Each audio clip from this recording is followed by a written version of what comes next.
For the last 14 days, I have been in this beautiful city of Azerbaijan, Baku. Behind me is Caspian Sea, a very resourceful sea that has oil.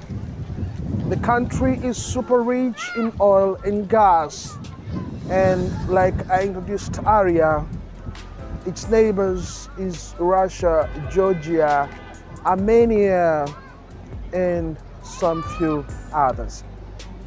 COP29 of the United Nations Framework Convention on Climate Change is ending tonight. The United Nations Secretary General Antonio Guterres yesterday said that he is optimistic and is smelling an agreement. He recorded his words that he spoke earlier at the opening. He said the time is now, the clock is ticking. When he returned from Brazil G20, the same words that he said. They are optimistic and anticipating $1 trillion financing of climate change.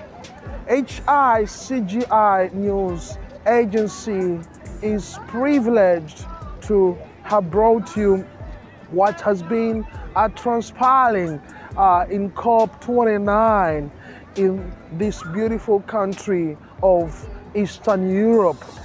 We have brought you interviews from the smallest people to the biggest people, activists, negotiators, civil society organizations, heads of state, UN family, and all individuals that we've had opportunity to interview you. You're gonna be looking at some of more interactions and dialogues we've had, for instance, that of United Kingdom, which we had, and then I'll give you a tour of Baku city as we wind up tonight. And when the deal is struck, I'll come down and let you know what has transpired. But for now, my flight is just a couple of hours away, and I will be back in Kampala, Uganda. I've had a beautiful stay in this very cold nation. I only saw the sunshine once, and it was just for 30 minutes. The president of Azerbaijan, I should say frankly, deployed beautiful young girls at the COP29. It was only at the COP29 I saw them all over, should be frankly, like Donald Trump says. I saw the country has so many beautiful ladies, of course, and a lot of attractions that we those in the tourism sector will be happy to be also touring. And once again, my name is Kivumbi Ernest Benjamin for HICGI News Agency, Caspian Sea, Baku, Azerbaijan, Eastern Europe for COP29, maybe until 2030 COP in Brazil next year, 2025, probably.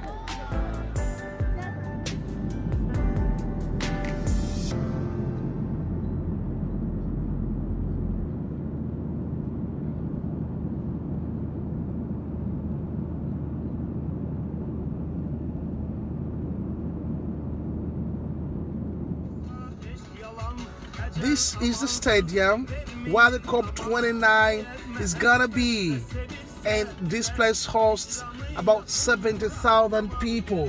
It's just incredible. I'll be bringing you updates of what is transpiring at the COP29. Let's go.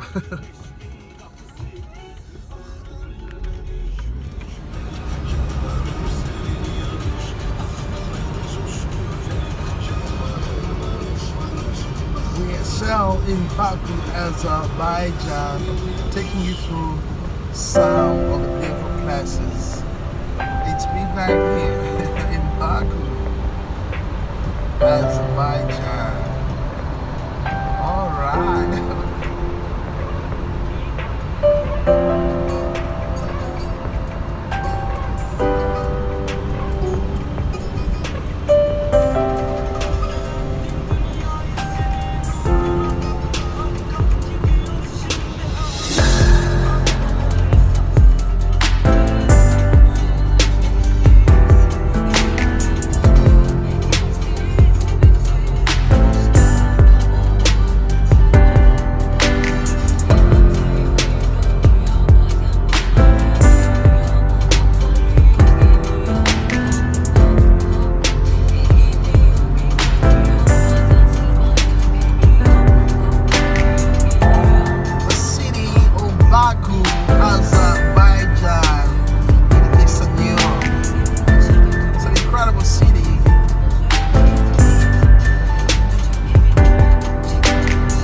level. Let's go to a beautiful city. My name is Kivumbi Benjamin here in Azerbaijan.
Azerbaijan, as well as the largest city on the Caspian Sea and in the Caucasus region.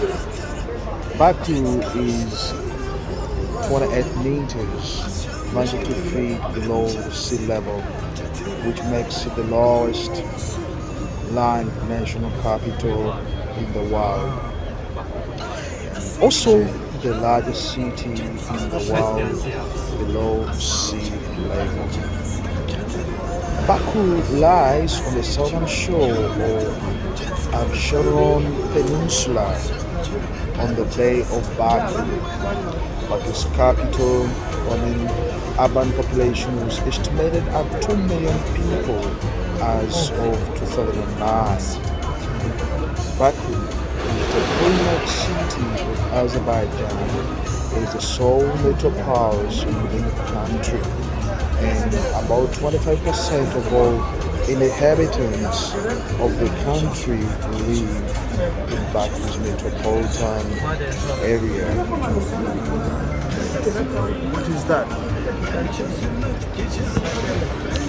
Baku is divided into 12 administrative layers and 48 townships.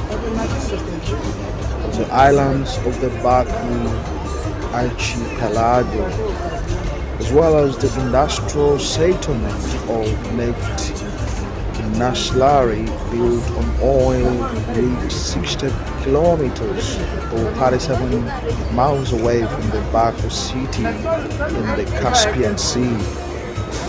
The old city, containing the palace of the Shivavans and the Maiden Tower, was designated as a UNESCO World Heritage Site in 2000. The city is the scientific, cultural, and industrial center of Azerbaijan. Many sizable Azerbaijan institutions have their headquarters there. In the 2010, Baku became a venue for major international events.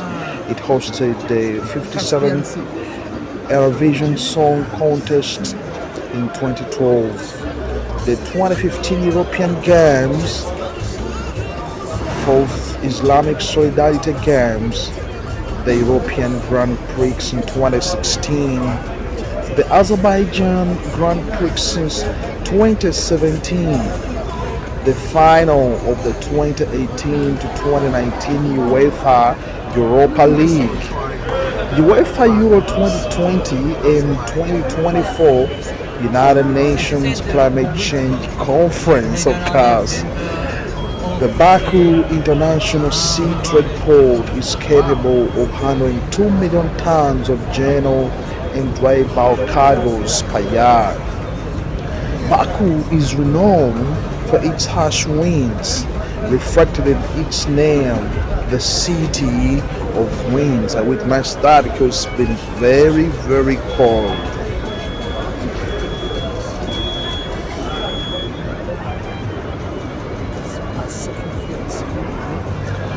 Baku is long attested under the Persona Arabic name Baku. Early Arabic sources also refer to the city of Baku and Bakuya, all of which seem to come from a Persian name.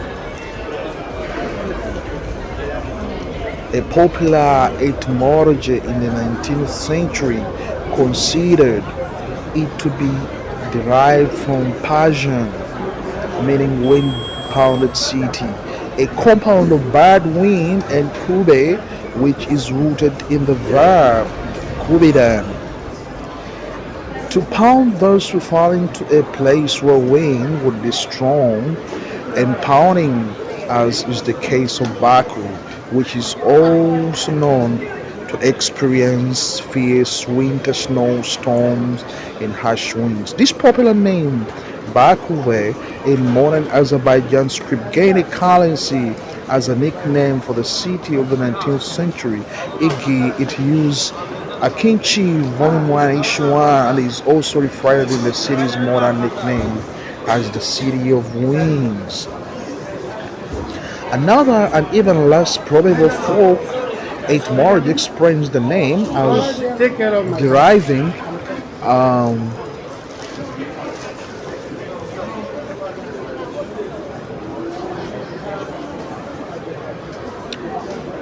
all right, driving from Bakubi, meaning God is town, Bagar now, and the Kui are the oldest Persian words for the god and town, respectively. The name Baku may be compared with Baghdad, God given, in which that is the old Persian word for give. During Soviet rule, the city was spelled in Cyrillic as Baku in Azerbaijan, while the Russian spelling was and still is Baku. The modern Azerbaijan spelling, which has been using the Latin alphabet since 1991, is Baki.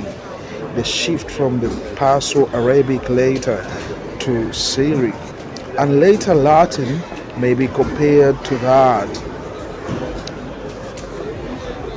in the other Azerbaijan words. Igi compare in the old Perso-Arabic spelling with modern Azerbaijan. Orange saxes was often used to transcribe vowel harmony in Azerbaijan, which was also the practice of the Ottoman Turkish.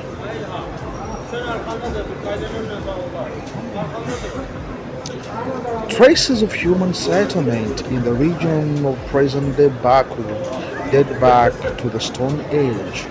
Bronze Age rock carvings have been discovered near Bayil and the bronze figure of a small fish in the territory of the old city. These have led some to suggest that the existence of a Bronze Age settlement within the city's territory near Nadaran, a place called Unid Gaya, features a historic observatory where images of the sun and of the various constellations are carved interlocked together with primitive astronomic tables. Further archaeological excavations have revealed various prehistoric settlements, native temples. Alright, this was an view shooting down to Baku, as you can see, getting to the plant from Baku.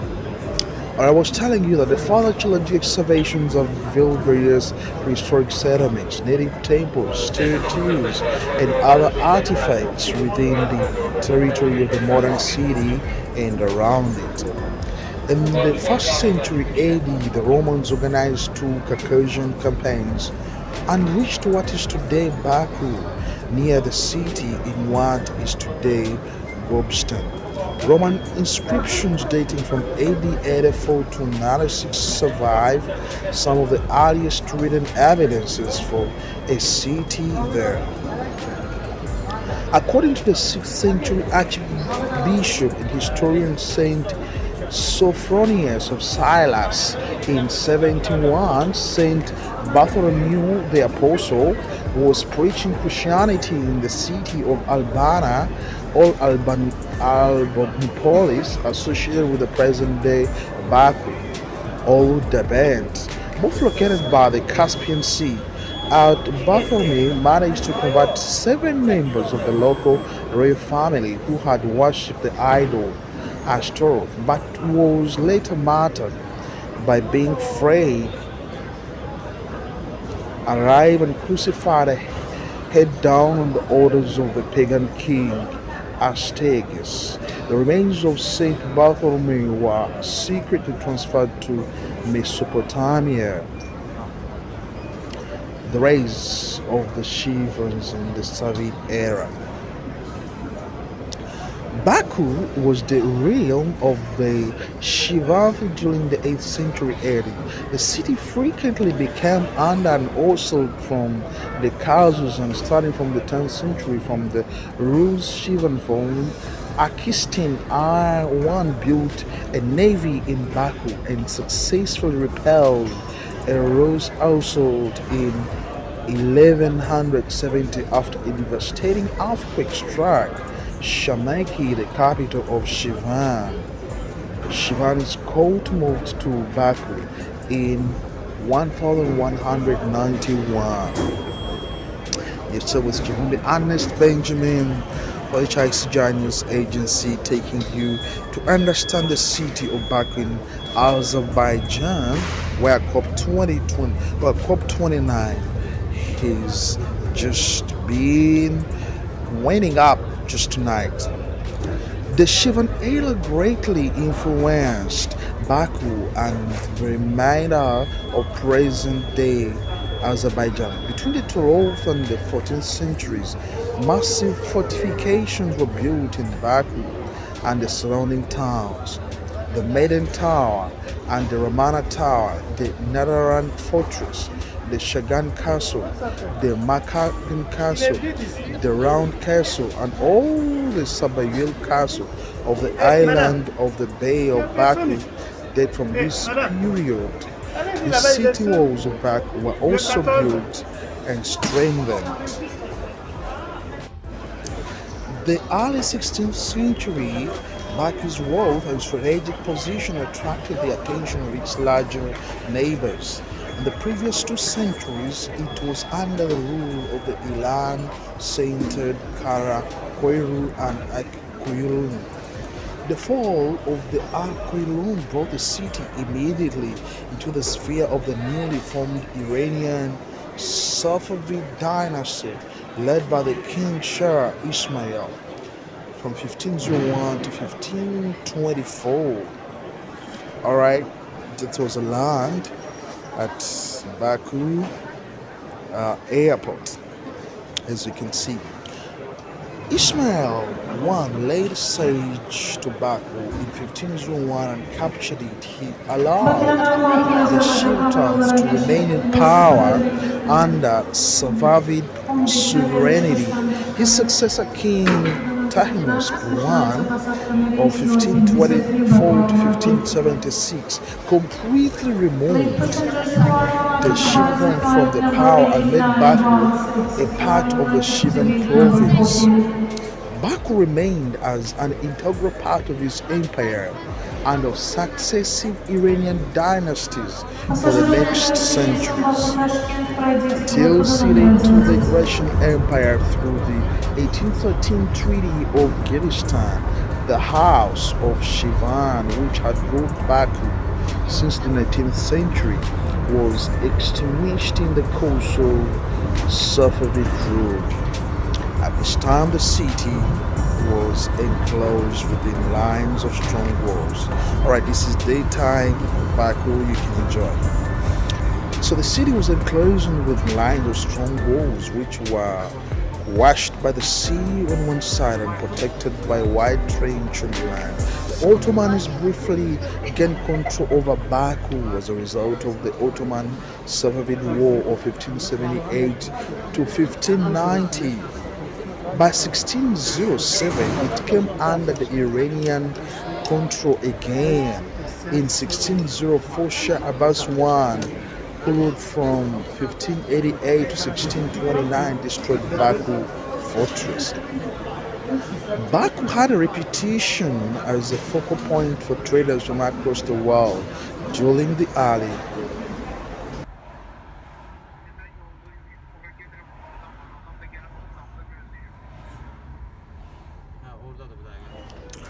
We're still HICGI News Agency. This is Kivumbi Ernest Benjamin touring the time of Baku. I just say that Baku had a reputation as a focal point for traders across the world during the early modern period. Commerce was active and the area have prospered. Notably, traders from the Indian subcontinent established themselves in the region. These Indian traders built the Ateska of Baku. During the 17th to 18th centuries, the temple was used as a Hindu, Sikh and Zoroastrian place of worship. Let's see the downfall of the Safavids and the Khanate of Baku. The Safavids temporarily lost power in Iran in 1722. Emperor Peter the Great of Russia took advantage of the situation and invaded. As a result of the Russo-Persian War of 1722 to 1723, the Safavids were forced to cede Baku to Russia. By 1730, the situation had deteriorated for the Russians. The successors of Nadir and Shah, who reigned in 1736 to 1747, led them to sign the Treaty of Ganja near Ganja on 10th March 1735, ceding the city and all other conquered territories in the Caucasus back to Iran. The corruption of instability following Nadir Shah's death in 1747 gave rise to the various Caucasian Khanates as semi-autonomous Russo-Persian Wars and Hellenization. From the late 18th century, Imperial Russia switched to a more aggressive geopolitical stance towards its two neighbors and the rivals to the south, namely Iran and Ottoman Empire. In the spring of 1796, by Catherine II's order, General Severin Zubov's troops started a large campaign against Kaja Pasha. Zubov had sent 13,000 men to capture Baku, and it was overrun resistance.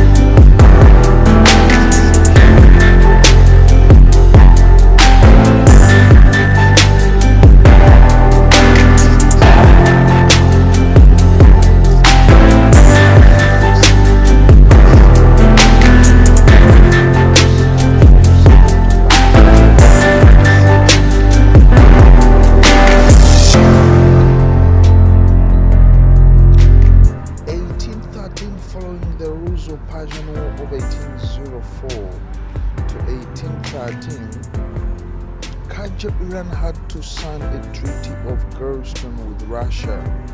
This provided for the cession of Baku and of most of Iranian's territories in northern Caucasus and South Caucasus to Russia.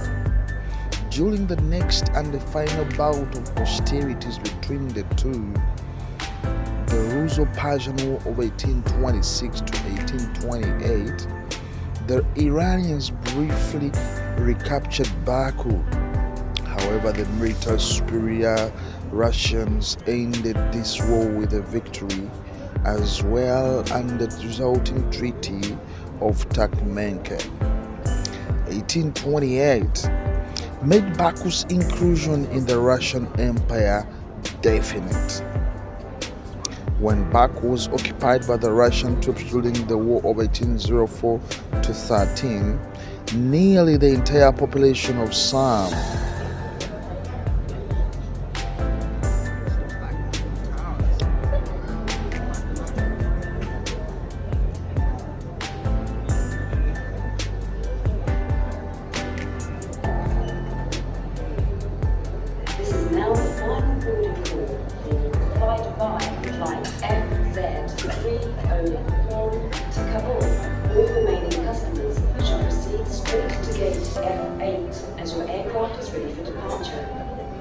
Failing to make your way immediately to the gate may result in you being offloaded from this flight. هذا هو النداء الأخير للسادة المسافرين للصعود إلى متن رحلة فلاي دبي FZ 301 إلى تايوان. يجب على جميع السادة المسافرين البرقيين التوجه مباشرة إلى البوابة رقم F8 عندما تكون طائرتكم جاهزة للمغادرة. قد يؤدي عدم الوصول إلى البوابة فورا إلى إنزال حقائبكم من على متن هذه الرحلة.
Alright, Crystal, the HR Sejanus Agency Kivumbi and Benjamin taking you through a city of Baku and its history.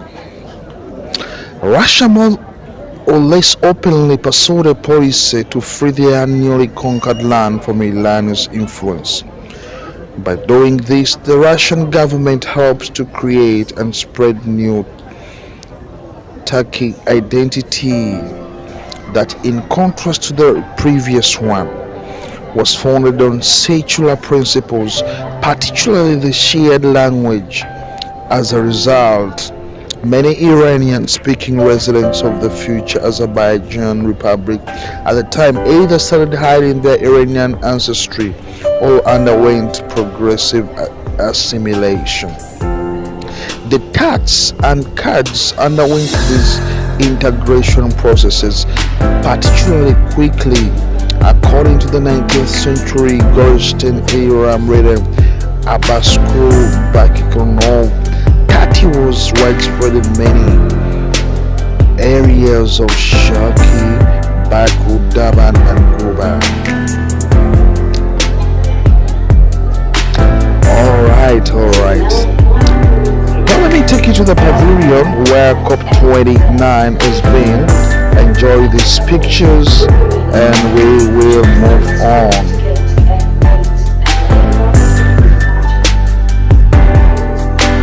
Ladies and gentlemen, there's a lot more to look at the history, but briefly, let's try to look at the discovery of oil. The Russians built the first oil distilling factory in Barak in 1837. The first person to drill oil in Baku was an ethnic Armenian Ivan Mikuzoev, who is also known as the founding father of Baku's oil industry. Kivumbi began the 1840s with the first well drilled to the private suburb of Baku in 1946. The large-scale explosions that the Russian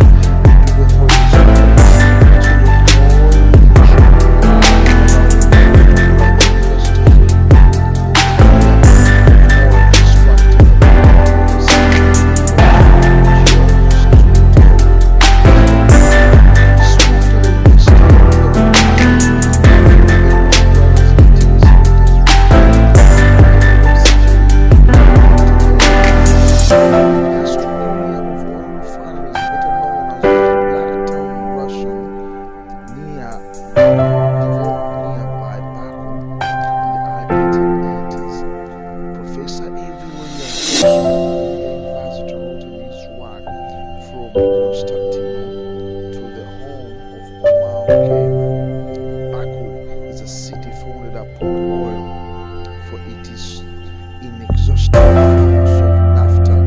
It owes its very existence, its maintenance, its prosperity. At present, Baku produces one-fifth of the oil that is used in the world. Its output improved the trade of the single city, far surpassing that of any other district where oil is formed. Following the rights of the scriptures find illustrations of the rock flowing out rivers of oil is in the air one breathes in one's nostrils, in one's own eyes, in the water of the morning air, though not in the drinking water of valleys, brought in barrels from distant mineral springs. One stitched linen everywhere. This is the impression one carries away from Baku, and it is certainly true in the environment. At the beginning of the 20th century, half of the oil sold in the international market was extracted in Baku. The oil boom contributed to the massive growth of Baku between 1856 and 1910. Baku's population grew at a faster rate than that of London, Paris, or New York.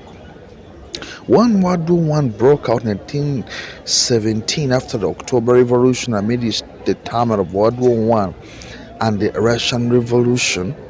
Baku came under the control of Baku Commune led by the veteran Brodsky Stefan.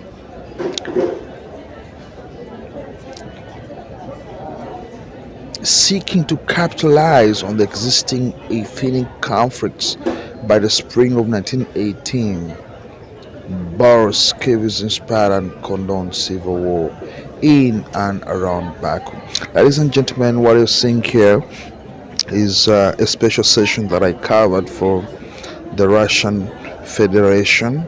I had 1 hour of live streaming of this session talking about the biodiversity, environment, and climate. This was a privilege to me to cover this, and I am proud to be part of the Russian dialogue. Of course, we had so many dialogues that we got into. We had dialogues with China. We broadcast that, and we had dialogue with. We requested dialogue with America, but they declined. But we enjoyed dialogue with UK. UK gave us a lot of time. Australia postponed. Baghdad, Iraq, gave us some gifts, by the way, and several countries. We had من علامة قيادة also a special session that we covered with the African heads of state who were so close with them, the same rooms, very close. We covered the United Nations Secretary General press conference. We also had interview with the head of the Africa Union delegation, which of course we'll be bringing you in our segments. For now, take a look at this beautiful city, and I will leave you with our melodies on so you can be able to enjoy.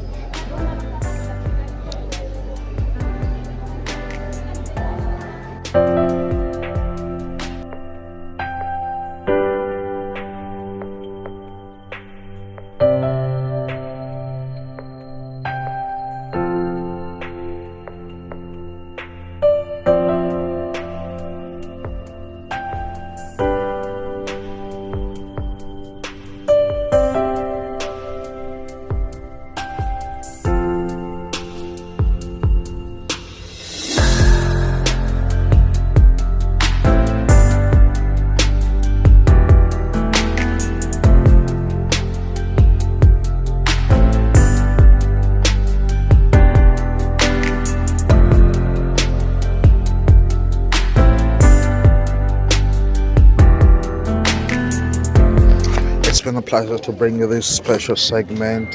We're in Baku, 14 days in Baku, Azerbaijan, Eastern Europe. HSG News Agency appreciates the United Nations for my convention climate change for the accreditation to cover this global event. And of course, the crew, along with me, the team in Kampala, and fellow director in United Kingdom. Until next time, my name is Kivumbi Ernest.